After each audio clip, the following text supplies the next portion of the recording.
Welcome,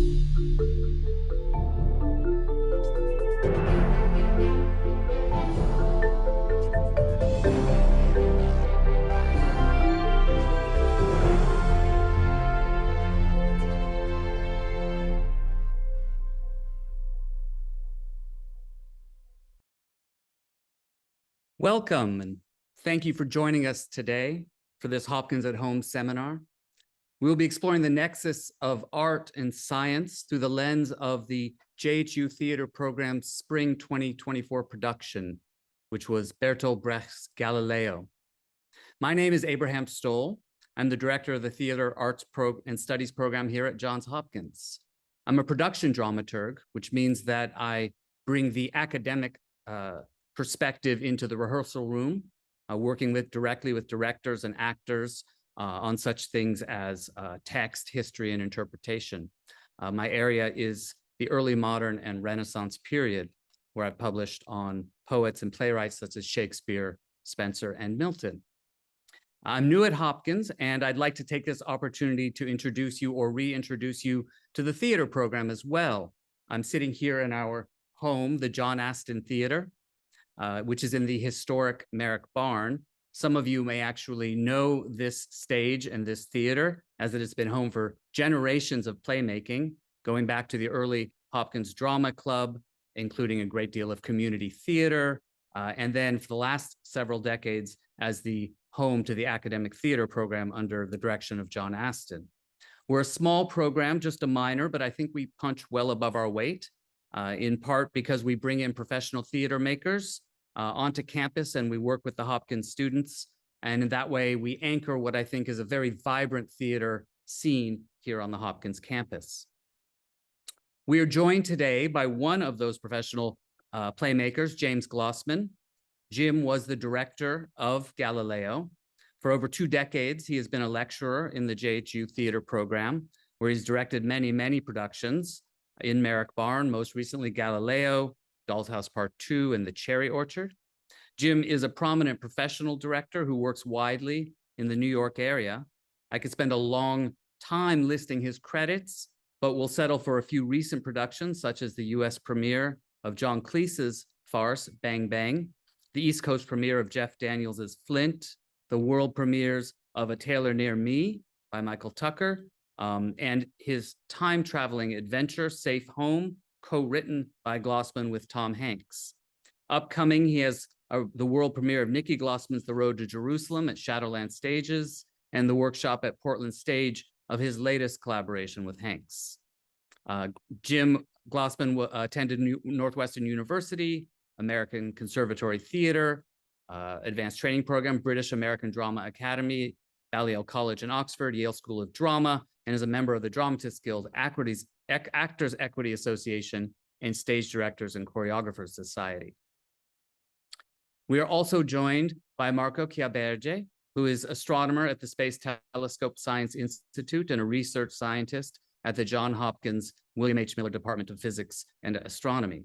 He graduated from CISA ISAS in Trieste, Italy, with a thesis on the Hubble Space Telescope view of radio galaxies, then joined the Space Telescope Institute in 2005, where he leads the calibration of the advanced camera for surveys on board the Hubble Space Telescope. He previously was a postdoc at the Space Telescope Institute and held a tenured research position at the Italian National Institute for Astrophysics from 2002 to 2015. His research interests focus on a range of topics, including active galaxies, supermassive black holes, radiative processes, relativistic jets, galaxy mergers, gravitational waves, and time domain astrophysics. He utilizes both ground-based and space telescopes for his studies. He also leads a multidisciplinary international collaboration studying exercise countermeasures to joint cartilage degradation during long-duration human space flight. And I know from experience that Marco is also a brilliant humanist who is skillful at bridging the gap between his highly technical work on telescopes and those of us who watch or make plays. The impetus for today's discussion, Brecht's Galileo, is a masterpiece of modern theater, which recounts Galileo's life both the remarkable discoveries he made with his telescopes and the censorship of his ideas by the Catholic Church. The Inquisition, of course, forced Galileo to recant his position on the Copernican system and placed him under house arrest for the last 10 years of his life. In Brecht's hands, these events become a meditation on the scientific revolution itself, but also a meditation on the way that science and art intersect, shedding light on the creativity that is at the heart of both science and art, and on the politics that often conflict with the revolutions, be they scientific or artistic. With this intersection in mind, JHU Theatre collaborated with the Space Telescope Science Institute here at Hopkins in order to use images from the Hubble and Webb telescopes. We splashed these beautiful images of black holes and exoplanets onto the walls of Merrick Barn behind our actors, so that the audience, if you were there, would have seen Galileo, the actor playing Galileo, looking through the telescope in the early 17th century, and simultaneously seen the Webb telescope images themselves from just last year, those looking further into space than any human has ever looked before. The effect was anachronistic and challenging, and it made for really beautiful and illuminating theater. You'll get a taste of that today, as we are lucky enough to have some clips filmed during our last dress rehearsal. So in today's seminar, the order of business will be the following. We'll watch a short clip, and then we'll come back here and talk with Jim and with Marco, and then we'll go back and forth a few times between clips and conversation. The last 15 minutes of this hour will be dedicated to taking questions from all of you out there. So please use the chat function to raise questions at any time. So our first clip from early in the play shows Galileo, played by Catherine Budinger, and Galileo's associate, Federzoni, played by Asa Wu, looking through the telescope that Galileo has perfected, considering what the evidence of their eyes tell them. And we can watch. There are 4 lesser stars around Jupiter. I happened upon them on Monday, and when I looked again on Tuesday, I could have sworn they moved. I only see 3. Where's the 4th? The only place it can be is round the back. Jupiter can't be attached to anything. There are other stars revolving around it. Don't stand there looking at me as if it weren't true. I suppose it is true. I'm afraid. Why? What do you think is going to happen to you for saying that there's another sun around which other Earths revolve? And that there are only stars with no difference between Earth and heaven? Where is God then? What do you mean? God? Where is God? I'm a mathematician, not a theologian. 10 years ago, a man was burned at the stake for saying that. Giordano Bruno was an idiot. He never would have been condemned if he had had proper... Do you really believe proof will make any difference? Human beings are intelligent. I believe in the human brain. Intelligent or merely shrewd? I know they call a donkey a horse when they want to sell it, and a horse a donkey when they want to buy it, but is that really the whole story? If anyone were to take a stone and say that it didn't fall, what then? The evidence of your own eyes is a very seductive thing. Sooner or later, everyone must succumb to it. Galileo, I am helpless when you talk. Oh, Father, you promised to go to bed tonight, and it's 5 o'clock again. What are you doing up at this hour? I'm going to Mass with Mrs. Sarti. Ludovico is going too. How was the night, Father? Right. What did you find through the tube? Oh, just a few lesser specks near Jupiter. I must call attention to them somehow. I think I'll name them after the Prince of Florence. Why not call them the Medicean planets? By the way, we may move to Florence. I've written to His Highness asking if he can use me as court mathematician. Oh, Father, we'll be at the court! Galileo! My dear Federzoni, I must have time to do my work. I'm not accustomed to writing letters to formal personages. Here, does this seem like the right sort of thing? Whose sole desire is to reside in His Highness's presence, the rising sun of our great age. Cosimo de' Medici is a boy of 9. I've no respect for a man who doesn't use his brains to fill his belly. Run along to Mass now, Virginia. Florence? There are many famous scholars in the court of Florence. Or monkeys? Then I shall enjoy taking them by the scruff of the neck and making them look through my telescope. Galileo, you are traveling the road to disaster. When it comes to science, you are skeptical. You look for proof. But when it comes to politics, you are as much a child as your daughter. Can you see the Pope scribbling a note in his diary? 10th of January, 1610, heaven abolished. A minute ago when you were at your telescope, I saw you tied to the stake, and when you said that you believed in proof, I smelt burning flesh. Well, I have to say again, congratulations, Jim, because the production was really marvelous. We had packed houses on several nights, and it's a pleasure to see it again. But Marco, if we could turn to you to talk to us for a little bit about some of what we've just seen. We saw Galileo and Federizzoni looking through the telescope and noticing moons orbiting Jupiter. Why did that matter so much back in 1612? Well, it was very important for Galileo at that time, and I can tell you, I can explain it to you later, that it's still important for us today. It was important for Galileo at that time because it was showing that Jupiter was a solar system, miniature solar system, with moons orbiting around the main planet. And that was a confirmation that the Copernican system was correct. Not just that, as Galileo writes in his book, in which he explains all his discoveries, first discoveries with the telescope, the Sidereus Nuncius, he says, well, even if you didn't have really a problem with the Copernican system and you're okay with the Earth orbiting around the sun, but then you have a problem with the moon orbiting around the Earth, which is orbiting around the sun, then I'm going to show you that this planet, Jupiter, has 4 moons orbiting around. So there's no problem at all. This is just how things work. Planets orbit around the sun, and planets have moons. And this is it. And that's why it was so important for him.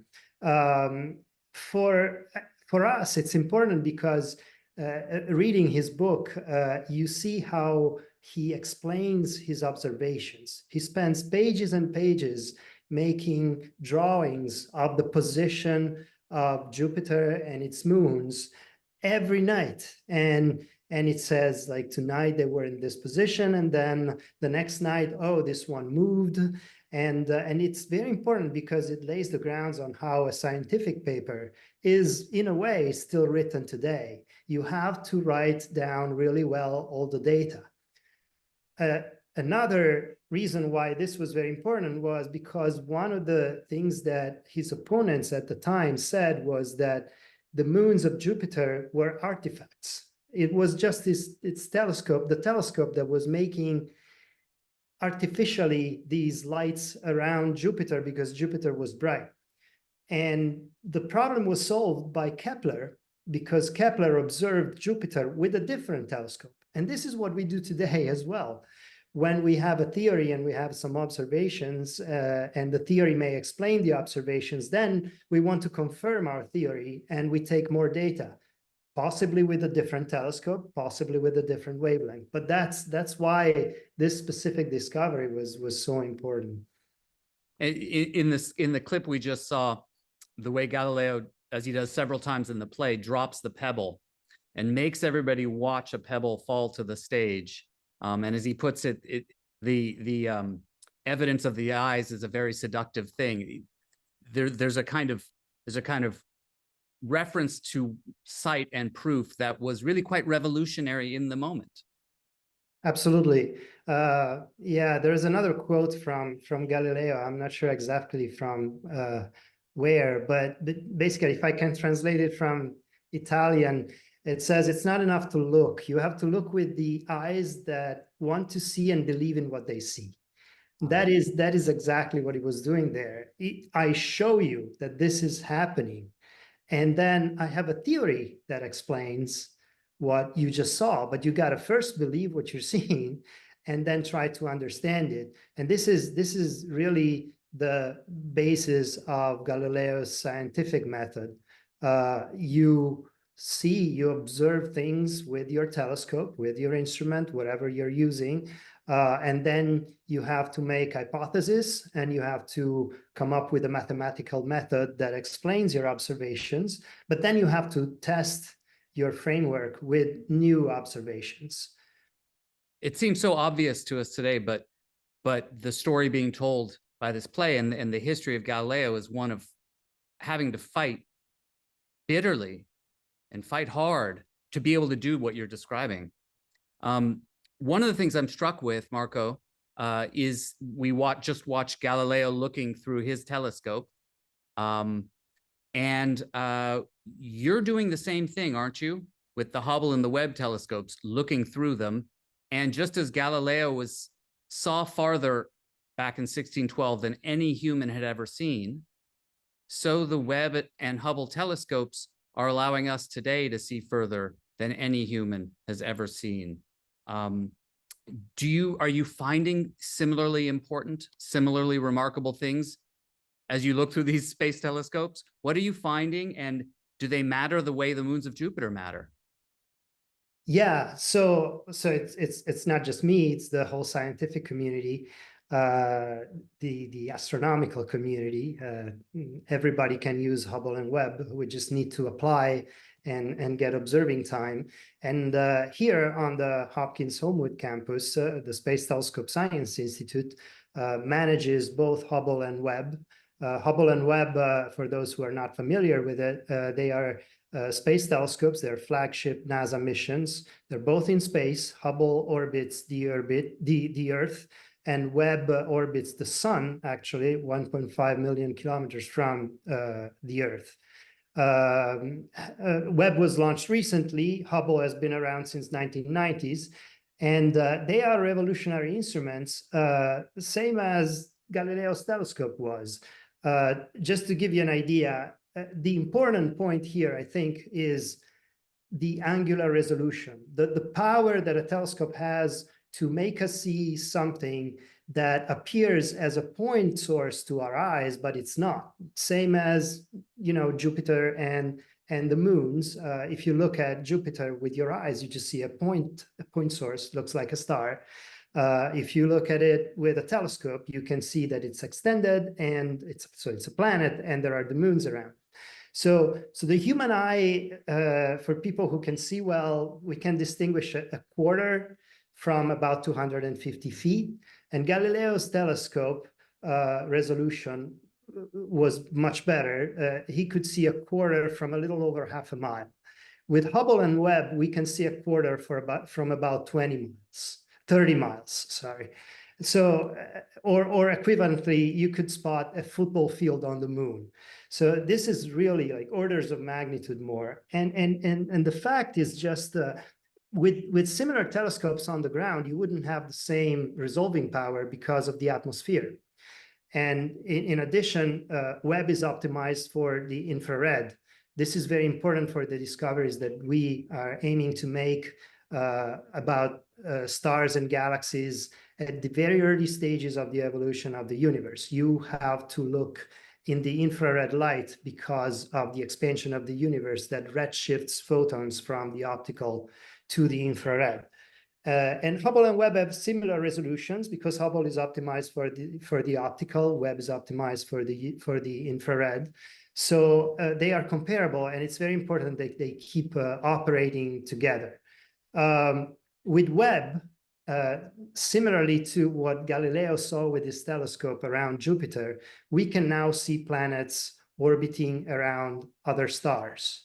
And these stars can be as far from us as for about hundreds of light years. So this is a huge revolution. We also see a lot of black holes in the early universe within the first billion years of the age of the universe. And we are finding that there's a lot more than what we thought there were. So this is a very exciting moment that we are experiencing. Every time we, as astronomers, we look at a Hubble or a Webb image on our computers, it's a new, exciting moment. It's the first time that we see an object the way we see it with these space telescopes. It's really astonishing what we can see. Wow. Wow, amazing. Thank you. Shall we turn now to a second clip to continue thinking about these issues? This is this is a scene in which we will see the Pope, played by Ander Diaz, talking to the Cardinal Inquisitor, played by Mark Gonzalez. So in the history and in the story of the play, Galileo was warned against teaching the Copernican system and was quiet for a little while, but then began flouting the church's order. And so he's published another text that seems threatening to the church. So in this scene, the Pope, who was at one time an ally of Galileo's, is agreeing to bring Galileo into the Inquisition for questioning. They make a point that this Cardinal Barberini, who became the Pope, wasn't just an ally, but a scientist. Mm-hmm. And now he's the Pope. Galileo started meddling in machines from an early age, and now men in ships are venturing the great oceans. I am not against that, of course, but they are putting their faith in a brass bowl they call a compass, and not an almighty God. This man is the greatest physicist of our time. He's the light of Italy, not just any dumbass. Would we have had to arrest him otherwise? This bad man knows what he's doing. Not writing his books in Latin, but in the jargon of the marketplace. It's not in the best of taste. These shuffling feet are making me nervous. May they be more telling than my words, your holiness. Shall all these go from you with doubt in their hearts? This man has friends. What about Versailles? What about the Viennese court? They will say Holy Church is a cesspool for defunct ideas. Keep your hands off of him. In practice, it would never get far. He's a man of the flesh. You would soften at once. He has more enjoyment in him than any man I ever saw. He enjoys eating and drinking and thinking to excess. He can't say no to an old wine or a new thought. I don't want a condemnation of physical facts. I don't want to hear battle cries. Church, church, church. Reason, reason, reason. These shuffling feet are intolerable and the whole world comes to my door. Not the whole world, your holiness. A select gathering of the faithful. It is clearly understood. He is not to be tortured.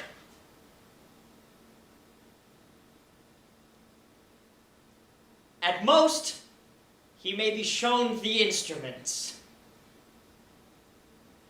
That will be adequate, your holiness. Mr. Galileo understands machinery.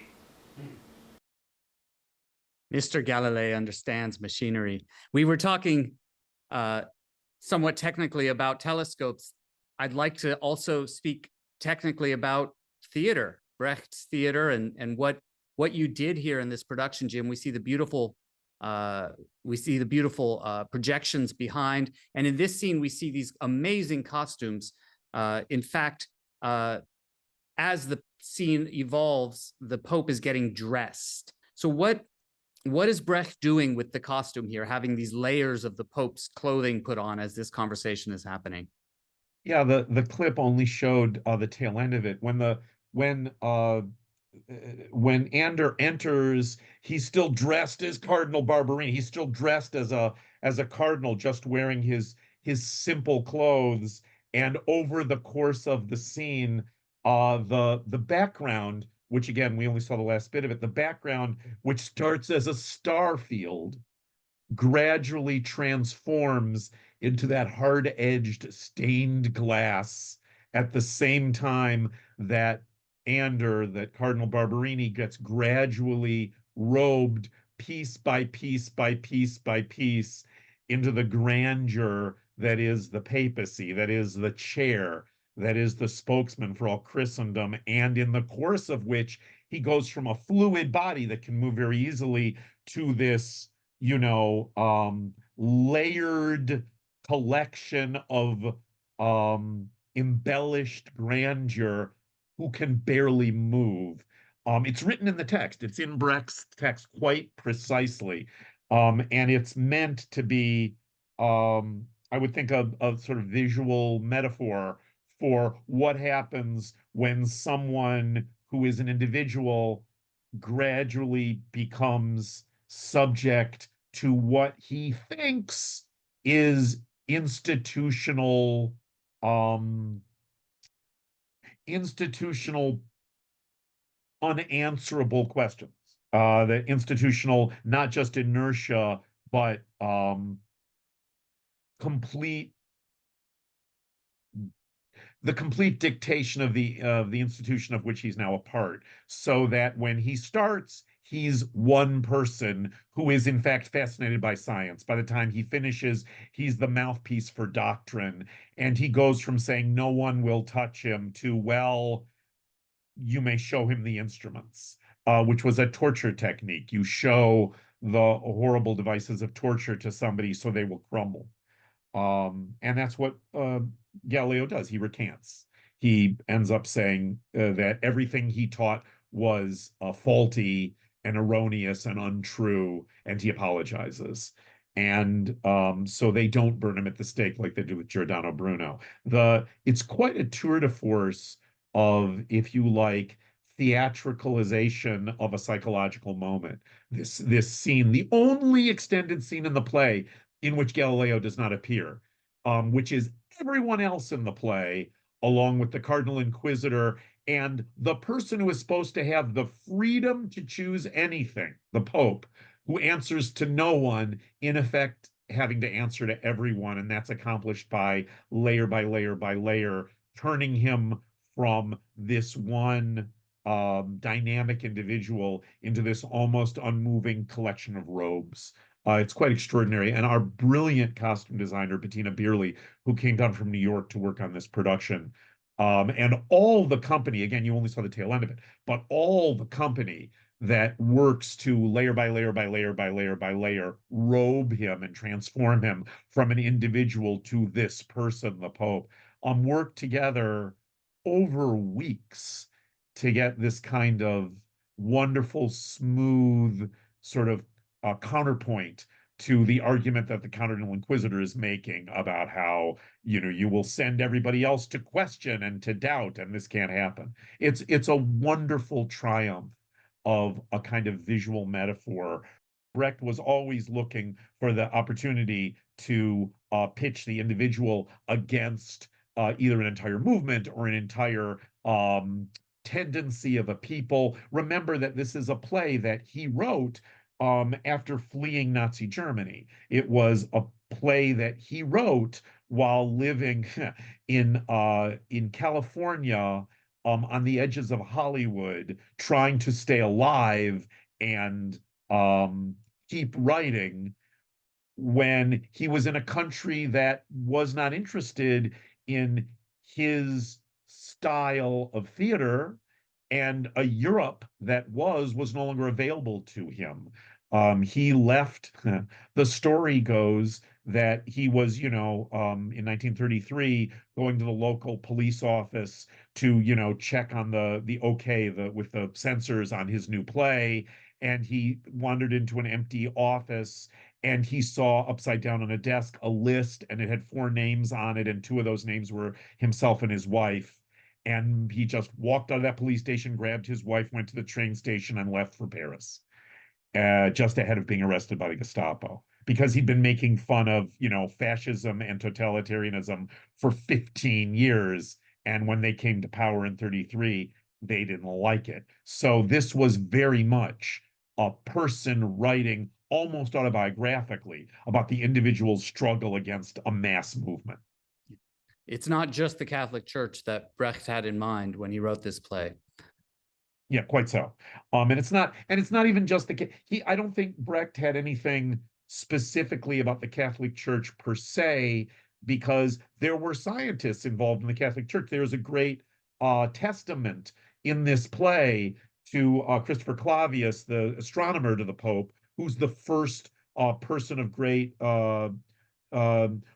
great authority who actually who comes in on Brecht's side, comes in on Galileo's side, and says he's right. He's right. What he says he sees is the truth. It's not so much the Catholic Church as individual institution, but the institutional pressure of people not believing the evidence of their own eyes, saying that a theory, an idea of what is true, is more important than what you actually see in front of you. And that's where totalitarian or death cults come from the belief that you can't believe what you see, you believe what I tell you. And he had no patience for that. Yeah, back to that pebble which he drops in the first scene that we saw, and fascinatingly, the evidence of the eye, which is part of the scientific method, in Brecht's hands also becomes crucial in fighting totalitarian systems.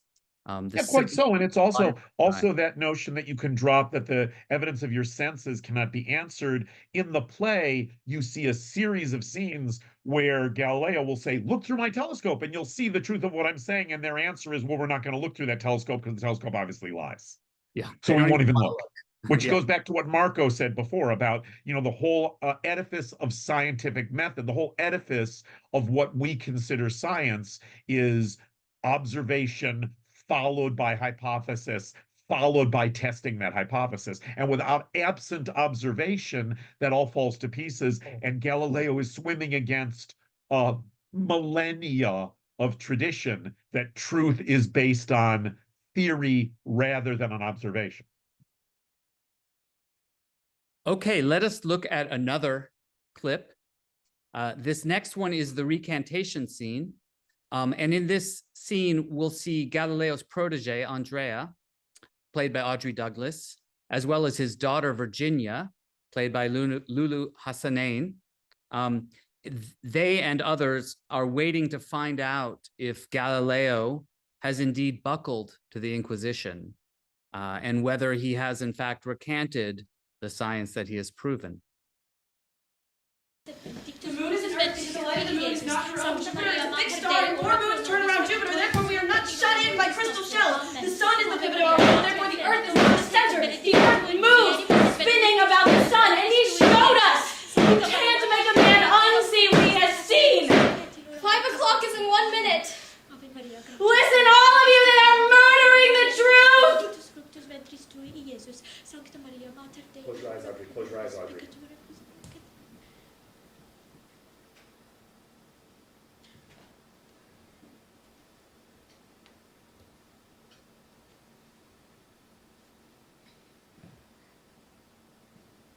Oh. Oh, bell. It didn't ring. He hasn't. He held true. It is all right. It is all right. Never can.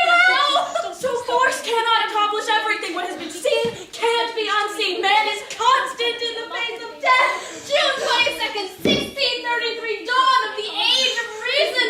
I would not have wanted to go on living if he had recanted. I did not say anything, but I was in agony. Oh, ye of little faith! I was sure It would have turned our morning to night. it would have been as if the mountain had turned to water. Oh, God, I thank thee! Beaten humanity can lift its head. A man has stood up and said no! It's the bell of St. He's not damned. I, Galileo Galilei, teacher of mathematics and physics, hereby publicly renounce my teaching that the earth moves. I forswear this teaching with a sincere heart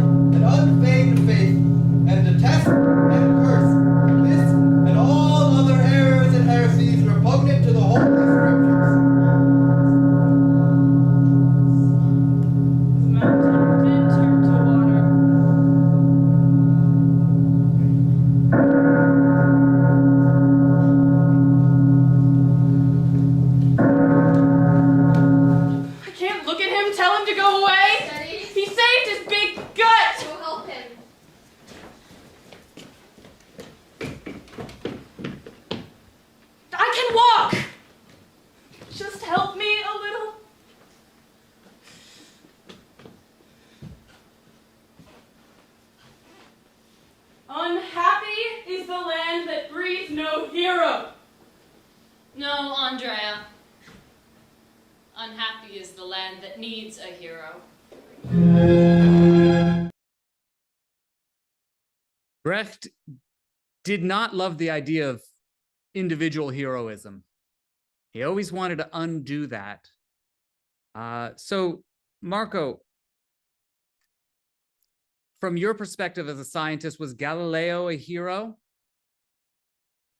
Yes, I think so. I think so.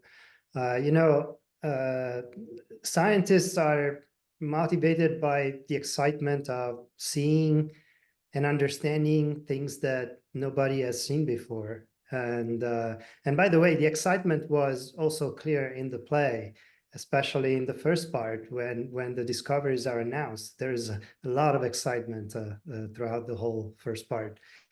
And this is what we go through as well when we discover something new. But sometimes it's dangerous. He went against the establishment, and that could have costed his life. He was a hero, even if he abjured in the end, but he only abjured when he was shown the instrument of torture by the Inquisition.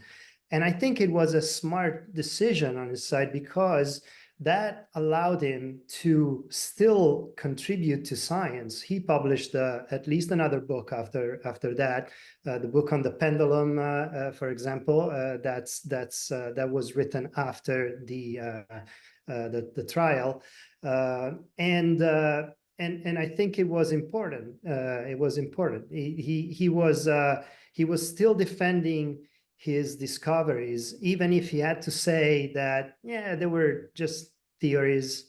And thinking about it, this makes me think about things that are happening today too. If you think about what you hear from people who are against the idea of evolution, they say, "Oh, it's or just vaccines." Yeah, they say it's just a theory, and you're okay if you say it's just a theory. No, it's a fact. It's actually proven by science. And so, yes, Galileo was definitely a hero. Jim, what do you think? I mean, definitely we all want to say that Galileo, as this sort of brilliant mind and discoverer of so much, was a hero in that sense. But why does Brecht go out of his way to show his humiliation in this scene, his sort of walking on stage, having recanted, his protege on Andrea collapsing, the drama of the bell going off? What is Brecht up to? Well, for Andrea, everything is black and white. For Andrea, he's a purist. And he idolized this man since he was 9 years old. Which, I mean, at the beginning of the play, Andrea's a little kid, learning about perspective, about how something might seem like something is moving away from you because actually you're moving away from it, back when he's a kid. And he becomes quite a significant scientist in his own right, working for, other scientists in other countries. After Galileo recants, I think that he thinks his idol has feet of clay. The thing is, by the end of the play, they've reversed. When Andrea, at the end of the play, finds out that secretly and at the cost of Galileo's own eyesight, he has been rewriting his final destroyed book, page by page by page, in the middle of the night by guttering candlelight, to be able to smuggle it out of the country to where it could be read, his treatise on the nature of light, and motion, that suddenly Andrea thinks he is a misunderstood hero. Galileo songs should be sung about him, and people should be writing plays about him. And to Galileo, now he's taken the part that Andrea used to take. He has no respect for himself. He thinks he's doing the bare minimum. And he says, and it's a great line, he says, "For a short time, I was as strong as the Pope. For a eye blink of time, people were listening to me because I was a scientist. And for that moment, if I'd stood firm and had taken the chance of being tortured and killed, but now he's decided they were never going to really torture and kill him, it would have made a difference. It would have brought the Renaissance hundreds of years before the Renaissance. It would have created Who knows where we could be now if I hadn't given up back then.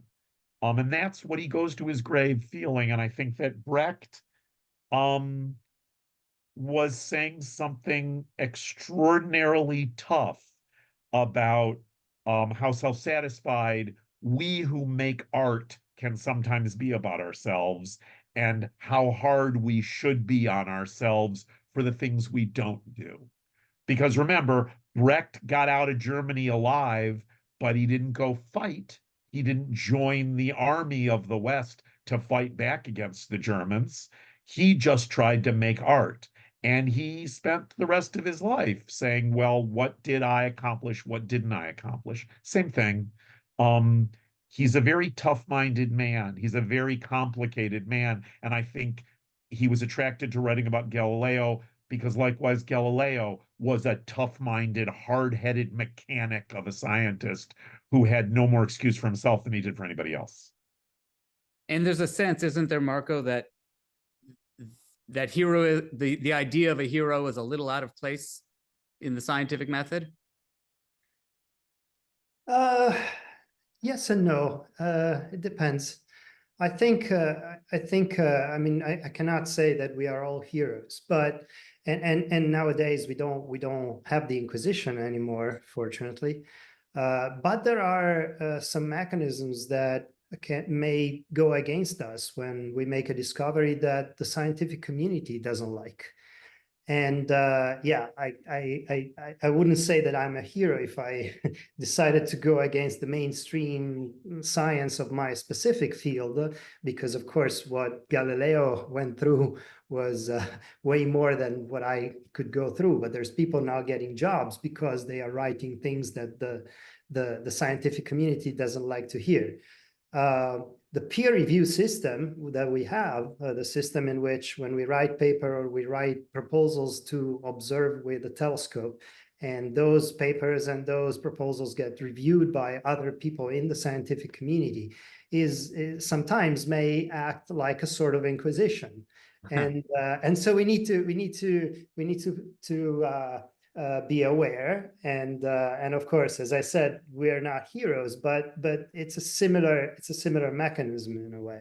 Yeah. Also, it's worth pointing out that the church rescinded its verdict of heresy, declared that Galileo's trial was in error in, I think, something like 1976. Yeah, it was John Paul II who. Yeah. Yes. And there was a lot of pushback at the time. Yeah. So there's always a question of, how much of a hero is one without even realizing one is? How far out on a limb are you? Because that's several centuries. Yeah. I'd like us to get to our final clip, and then we'll get to Q&A. This final clip is the end of the show, the grand finale. And I just also want to take note of the fact that much of what was really remarkable about this production had to do with the projections, which are images taken from the Hubble and Webb telescopes, and that this is actually very Brechtian. This is something that also developed by Chris Eulinger, our projection designer, who did extraordinary animations and choices. Absolutely, we had a beautiful local Baltimore artist who did these projections for us, Chris Eulinger. But it is also very much in keeping with Brecht's own approach to theater. So we feel like in bringing these elements together, we were very much honoring and exploring what Brecht calls epic theater. So we're going to turn to the very end of the play, where you see Galileo now as a very old man after 10 years of house arrest. He's just been visited by Andrea. We won't see that bit, but we will see the projections at the end, and then we'll come back and take some of your questions. I gave the little physicist his first lesson. And then, just now when he held out his hand, I had to remind myself that he is teaching now.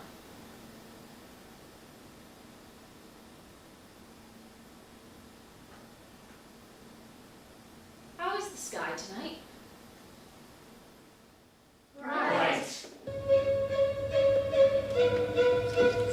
Slow.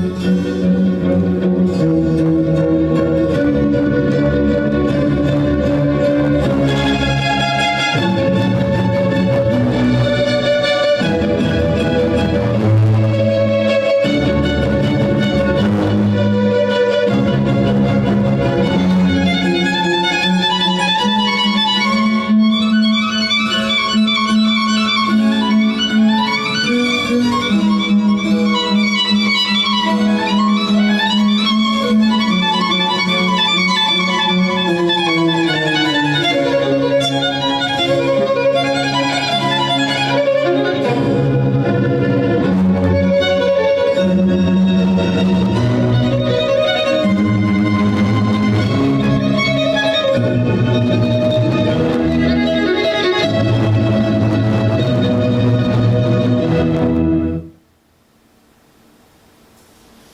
is the sky tonight?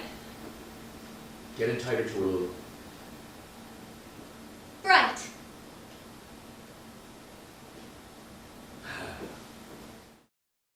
Yeah, I love watching that over and over. We are now into the question and answer section, and we have several good questions up here. The first one comes from Mark, who asks, I think perhaps Marco, this is perhaps best answered by you. Mark asks, I'm so curious, have there been any modern or recent Galileo moments in astronomy where a scientist has put forth a theory that radically changed established beliefs? Well, probably not at the level that Galileo did, different times. So we go we go through small steps. Probably the most recent huge revolution was Einstein's theory, but in more recent years, the discovery that the universe not only is expanding, but instead of expanding but slowing down, which is what we thought before, it's actually accelerating, is definitely a discovery that is at a similar level. And that was actually made by a few people, and among them, Professor Adam Rees here in this building was awarded the Nobel Prize for this. So I think this is a good example. Thank you.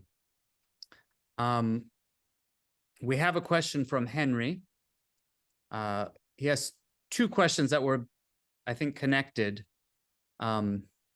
So your comments on evolution / vaccines got me thinking back on the answer of why Brecht wrote the play. But was there a reason why you decided to produce the play this season? And related to that, how do you think the moral of this story resonated with current Hopkins students? Because truth is under siege. We're living in a time where truth is under siege. So it seemed like a good moment. Thornton Wilder used to say about his play, The Skin of Our Teeth, that it seemed to come alive every 20 years under tremendous times of chaos. And the same is true of this play. It just seemed like a great, rollicking piece of theater that also was speaking very specifically to this moment that we're living through. Yeah, I mean, I would add that that we haven't touched much on it, but really, rejection of climate change right now is strangely gaining momentum globally, and it really is one of these moments where you find the evidence of your eyes just absolutely contradicted by what sort of sometimes hard to name forces must be exerting. There isn't a pope of anti climate action, but in a moment like that, I think our students are left, I mean, especially students being the age they are left looking at the world going, wait a minute, doesn't the scientific method count for something? And I think that's very much what this play is about. Also, you have people standing on television saying that January 6th was a peaceful political discussion when everybody saw it with their own eyes on television. So it's, we're living in an age where things that should be unanswerable because of our senses are being assaulted. And, I think students, almost more than anybody else who are open to new things, can look around them and see what they see and have questions. And I think this is a play that speaks to that. And if I may add one thing, what Abe just said made me think about what happened a few years ago in the Senate here in the US. A senator showed up with some ice It was snowing outside. It was winter, and for that person, that was the proof that global warming was not real. Right. So if you think about it, that is similar to what Galileo does when he drops the stone. But Galileo had a profound knowledge of mathematics, and he knew how to do scientific work through the use of math, making a theory and then take observation to confirm it. So they are not the same thing.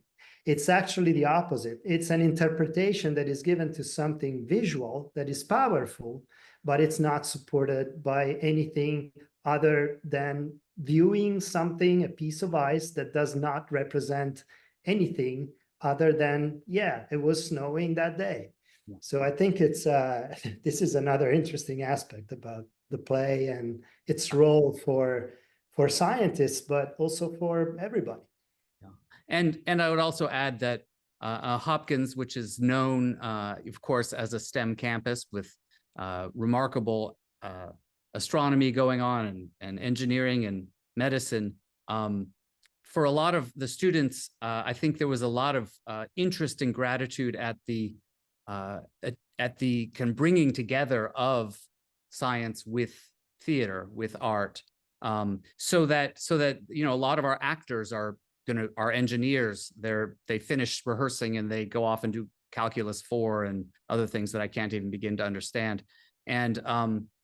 And they loved bringing together the images and the investigation of the scientific method, which they're doing in their classes all the time, with performance on the stage.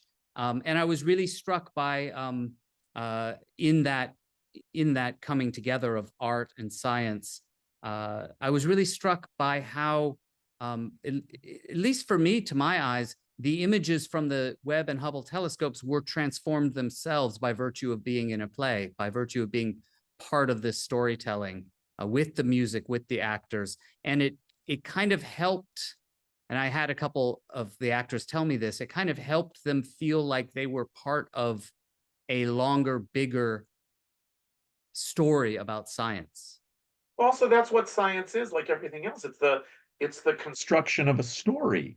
And hopefully it is internally consistent and comports with actual observation of the world outside and gets tested and retested and retested and retested. But it's construction of a story. And the cool thing about doing a play like this at a moment like this on a campus like Hopkins with guest artists, both actors and designers and scientists from outside and students from inside the university, is that one of our astronomers in the play was being played by a teaching PhD astronomer from Hopkins. That these are people who are involved in actually constructing what our reality is, or what our understanding of reality is. And you know, what is more that than the act of making a play?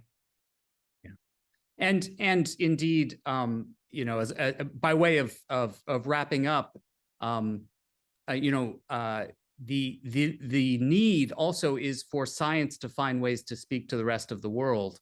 And I appreciate, Marco, how eager and willing and skillful you are at bringing your often recondite perspectives on the universe to bear in a conversation like this. It's been a real pleasure to have you join us here for this, but also to have you in the theater when we were doing the performance and taking part in the collaboration in many ways. And Jim, thank you very much for the beautiful work you did with our actors, and the beautiful work you did with this production, and also for coming here today. I'd also like to thank everyone out there in the live audience who tuned in and asked questions. If you want to rewatch this program, it will be up on the website shortly at the Hopkins at Home website, and the JHU YouTube page. If you're interested in learning more about upcoming productions with JHU Theater, please check out our website. We have 2 really wonderful plays slated for next year. Christopher Chen's Passage will be in the fall, and our own Jim Glossman here will be directing Who's Afraid of Virginia Woolf in the spring. If you think you can be in Baltimore for any of that, please come join us then. And thank you very much.